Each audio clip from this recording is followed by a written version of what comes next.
Element 115 Moscovium is a man-made element that was first synthesized during a joint experiment between Russian and American research teams that was added to the periodic table in late 2016. But I think that's not the Element 115 you came here to learn about. Real life is yucky and video game lore is all we have left. In Call of Duty Zombies, Element 115 comes from wacky space-borne meteors that change look and color and maybe even taste depending on what universe you're in. In World War II, this would be found by the Kanye West Germans, then given to a special divisions of eggheads called Group 935 that would get help from its Japan counterpart called Division 9, with a giant meteorite that fell next to a Japanese research station. Together with a big hunk of meteorite, they found out that Element 115, later called Divinium, interacts with basically everything around it, and can do everything, including reanimating the dead, power weapons, create controlled black holes, mess with time, go into alternate universes,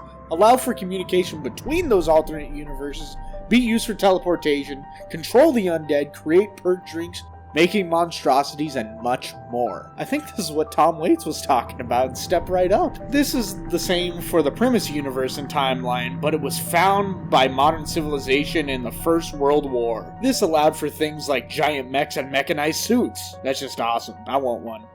115 is also explored to be used in ancient cities across both timelines. The Primus crew actually goes through a few dimensions where 115 has been used for ancient shrines, and Undercity and straight up creates dragons. They also liquefied it. Sure.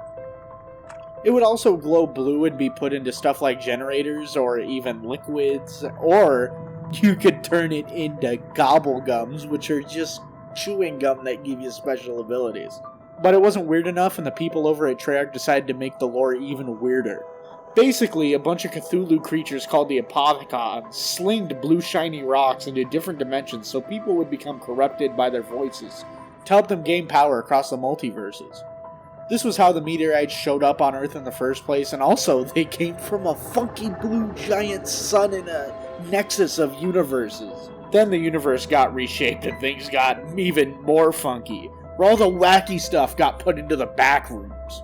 Well, not exactly the back rooms, but you get what I'm saying. The element of 115 was still used the same ways, but it now seeped into a dark mirror dimension with big jellyfish and nice looking rocks. That's a quick rundown of its history. If you had element 115, what would you do with it? Make sure to tell me in the comments down below.